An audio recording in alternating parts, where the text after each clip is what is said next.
I said, Nnamdi Kanu's sentence is a distraction. And they said, why would I call it a distraction? People, this is Sokoto. I've been in this town for since 2 days now. Today is the 23rd day of November. I came to see Nnamdi Kanu. I have. So guys, welcome back once again to my channel. We have a lot of updates after Justice James Omotosho, sentenced Nnamdi Kanu to life imprisonment and sent him to Sokoto prison. So today Nnamdi Kanu has officially spoken from Sokoto prison, which is the first thing I'm going to read that for you to listen to what he said through his lawyers, being this Maswell Opera. Before I played a video of what Very Dark Man said about Nnamdi Kanu's life sentence and all that. And also we have a lot of things in stock. How P2B's reaction, how P2B criticize the federal government for allowing Justice James Omotosho to give that particular rascal judgment, and also how Alex Otti came out and said that they have activated a new strategy to secure Nnamdi Kanu's prison from detention and all that. So we are going to dissect all these things. Just stay with me so that you understand what's actually happening. We have a lot of big news coming with all the way for you guys. So please, if this is your first time coming across my videos and channel, do well to subscribe and click on the notification button. I equally like this particular video so it can go viral and people can see what's actually going on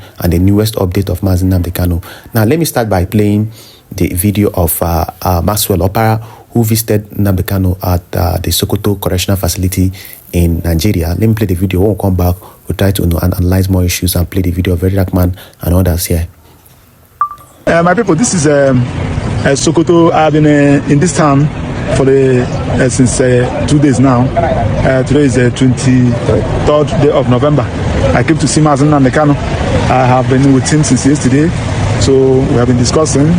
So he's in Sokoto Correctional Center here. And what we are asking now is this. Somebody whose appeal is in Abuja, and they're putting him in Sokoto. And if you want to file some processes, would the federal government made a private jet available for him to take him to Abuja after filing his process to take him back? So that is another issue that is giving us concern, because the place of jurisdiction where he's going to do his appeal is in Abuja, and it's on record that all the filings that he has been doing it by himself in Court of Appeal Abuja Division. So there are some things that he needed to file there, including affidavit. He cannot do it. Everybody is frustrated. We are handicapped. So we are now looking for the next line of action on what to do. But meanwhile, at least for the first time, I've seen him. He's to confirm that he's in a Sokoto prison here. So I'll be leaving to Abuja now. Then thereafter, I'll keep people updated. Thanks and God bless you. Well done. Now, from the video you just watched, you could listen to what Nnamdi Kanu's lawyer said and how they are trying to make it very difficult and almost impossible for him to appeal. I've often said it here. Remember, Nnamdi Kanu has just 90 days, and it's even less than 90 days now since that particular judgment was given for him to file his appeal, or else that particular judgment will remain everlasting and permanent. So look at what they are doing. It's not asking, because to take him from all the way from Sokoto to Abuja is not a day journey. So is the federal government going to provide the logistics for a private jet to always transport him during the court session, and even when he wants to file his appeal and all that? So that's the challenges that his lawyers, being Maswell Opera, are actually complaining. Meanwhile, let me show you what Nnamdi Kanu told his lawyer to tell Nigerians about the judgment that was actually given to him. And look at what Nnamdi Kanu said in his post. He said his brother, being Kanu, said Prince Emmanuel Kanu and Dr. Maxwell have had a meeting with Nnamdi Kanu, the leader of the indigenous people of Biafra, at the Sokoto medium security prison. He has instructed me to inform the public. That his conviction was without legal basis, as no individual can be convicted under a repealed law.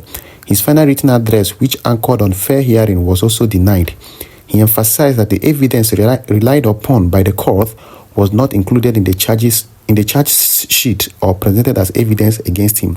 Additionally, the court's reliance on struck out charges from Justice Bintayanko was a significant issue. Upon reviewing the judgment, he identified numerous errors that undermined the validity of his trial. He urged well-meaning Nigerian justices, magistrates, and lawyers to carefully examine the judgment and uphold the laws of the land and the Nigerian Constitution. He questioned the disparity between the favorable rulings in Umuahia High Court, Enugu Appeal Court, United Nations, and Supreme Court, which stated that the laws under which he was charged are repealed and must be amended, yet we are ignored. He commended individuals of good conscience who recognized the injustice and rejected it, I am Nnamdi Kanu, who will reject injustice,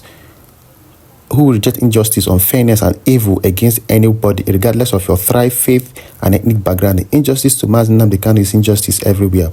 I remain thankful for all your support, prayers, and your good thoughts. Elohim bless you all, he said. So this is what Nnamdi Kanu said when he rejected the life sentence and that was actually given to him by Justice James Omotosho, and equally went ahead to call for a review of that particular judgment. That means he's going to head towards appeal. Well, that is what he said. Let me play briefly the video of Very Dark Man and what the Very Dark Man said about Nnamdi Kanu sentencing and all that. When we come back, we read that other things that P2B and unless what he said about Nnamdi Kanu sentencing.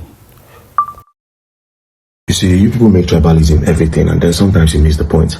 I said Nnamdi Kanu's sentence is a distraction, and they said, why would I call it a distraction? You see, people don't pay attention to details. Why was he arrested? He was creating awareness on insecurity. He was talking about the Fulani headsmen. He was talking about Nigeria being surrounded by terrorists. And now, it is happening left, right, and center. This same person that I've told you that Nigeria has been surrounded, and what he's telling you is clear in your eyes and it's happening. And they sentence him. You think talking about him is the point? Why can't you talk about the message I've been trying to tell you about? Ignore him. Focus on his message. That's the only way. That's the first justice he's going to get. That what he has been telling you, you people are going after it. You people are seeing it and you people are attacking it. You want us to leave his message and go to the messenger that has been locked up? Shut up your mouth. That's your problem. Sentiment, tribalism have messed up with your brain. So even your messenger, you don't even take his word. You don't know nothing. And now let's shift. Let's go to the new Igbo activist. You know, this man was outside. This man was going through trial. You know, people were saying free Nnamdi Kanu. You people never lended your voice. And you people had the influence. You never lended your voice. You never met these people that are holding him hostage. You never met them to say, okay, yes, Nnamdi Kanu said some things.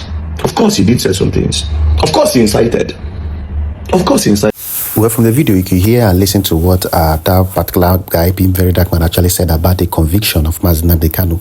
That though he incited people, but that a lot of people have committed or done things that are worse than what he did, and some of them are being negotiated with and even offered a peace deal, you know, but that Nnamdi Kanu's own is not even worse and all that. And he was trying to tell people that people, you know, misquoted him when he said Nnamdi Kanu's, you know, sentencing was a distraction, that was not his main intent, that he was trying to tell people to look at the messages Nnamdi Kanu has been talking about, how these Fulani bandits and terrorists has actually, you know, been terrorizing communities and areas. That was the message that Nigerians actually missed, and probably that was the reason he was actually incarcerated. This is what Very Dark Man was actually, you know, pointing out in that particular video. Well, let me read out what P2B first of all said before I talk about Alex Otti, who said he has actually, you know, activated a new strategy for the release of Nnamdi Kanu. Now, let us go to P2B's statement. P2B said, Kanu's conviction. At a time like this, the news of Nnamdi Kanu's conviction should compel every well-meaning Nigeria to pause and reflect. This is coming at a time when our beloved nation is facing severe economic hardship, insecurity, and consequences of poor governance. Rather than reducing the tension, this unfortunate development may well only aggravate it. I have always maintained that Nnamdi Kanu should never have been arrested. His arrest, detention, and now conviction represent a failure of leadership and a misunderstanding of the issue at stake. For years, I have consistently argued that dialogue, constructive engagement, and inclusive governance offer the path to lasting peace. Coercion becomes necessary only when reason has been exhausted. In this case, I submit that the reason was not only not exhausted, but was probably not explored at all, or not fully explored. The concerns Kanu raised were not unheard of. The issues for which he demanded solutions were not insoluble. It only required wisdom, empathy, and a willingness to listen. In any functional society, such grievances are met with dialogue and reforms aimed at strengthening unity. The government approach has only deepened mistrust and created an avoidable distraction at a time when citizens are overwhelmed by harsh economic realities and insecurity. While some may insist that the law has taken its course, leadership often demands more than a strict mechanical application of the law. Nations around the world resort to political solutions, negotiated settlements, and even amnesty when legal processes alone cannot serve the broader interests of peace and stability. Nigeria is not an exception. The handling of Kanu's case mirrors the government as a man trapped in a hole, but who, instead of looking for a way out, keeps digging deeper. It worsens not only the government's predicament, but also the nation's collective condition. So this is what P2B actually wrote about Nnamdi Kanu's, sentencing. He was criticizing the government on how they on how they poorly, handled Mazi Nnamdi Kanu's case, that they could have sought for more political solutions and dialogue to this, other than, trying to use force to actually, indict and sentence him immediately. Meanwhile, let me not waste time. Let me read what Alex Otti on his own part said about the new strategy he has activated to secure Nnamdi Kanu's this thing. He said, I have activated strategy to secure Nnamdi Kanu's release, Governor Alex Otti. So let's read in proper context. He said, Abia State Governor Alex Otti has announced that steps are underway to secure the release of Nnamdi Kanu, the convicted leader of the indigenous people of Biafra, IPOB. He said, Otti stated that the plan was first initiated during Kanu's trial, that the Federal High Court in Abuja on Thursday sentenced Nnamdi Kanu to imprisonment for terrorism. Justice James Omotosho found him guilty on several counts, including inciting violence belonging to a proscribed organization and threatening attacks on Nigerian and foreign targets. Reacting in a statement issued by his special advisor on media and publicity, being Ferdinand Ekoma, the governor said, while Mazi Nnamdi Kanu is free to appeal his conviction, I am pleased to inform you that I have activated and will continue to implement the agreed strategy until his freedom is secured. He added that he had also briefed key authorities in the country on some of the agreements reached during his visit to Kanu while he was in the custody of the Department of State Services in Abuja. Otti, who criticized authorities for their initial mishandling of IPOB grievances, called for peace and emphasized that political solutions would be leveraged to resolve the matter permanently. The poor management of the IPOB issue in its early stages created the challenges we face today. We cannot allow it to fester and escalate into a larger and more dangerous crisis, he noted with concern. He further warned politicians against exploiting Kanu's situation for personal or political gain, stating that I urge those seeking to play petty politics with Mazi Nnamdi Kanu's plight to abandon that approach and instead work with us to secure his freedom.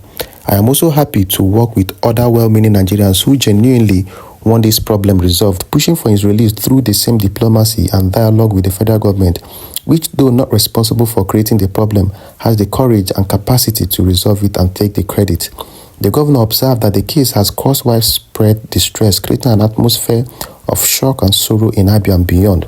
He recalled a September 2013 invasion of Kanu's family home by soldiers, which resulted in property destruction and loss of lives, noting, I strongly condemned that avoidable act and appealed that dialogue be pursued as the most effective means to resolve the IPOB issue. So this is what Governor Alex Otti said, that he has activated new ways to secure Nnamdi Kanu's release. Well, we are going to see how things unfold these coming days concerning Mazi Nnamdi Kanu's case. Please, if this is the first time I'm coming across my video, I enjoy what we do here, I enjoy our discussions, do well to subscribe, and don't forget to click on the notification bell so you get notified whenever we drop important political updates and gist on this same issue and matter. See you guys later.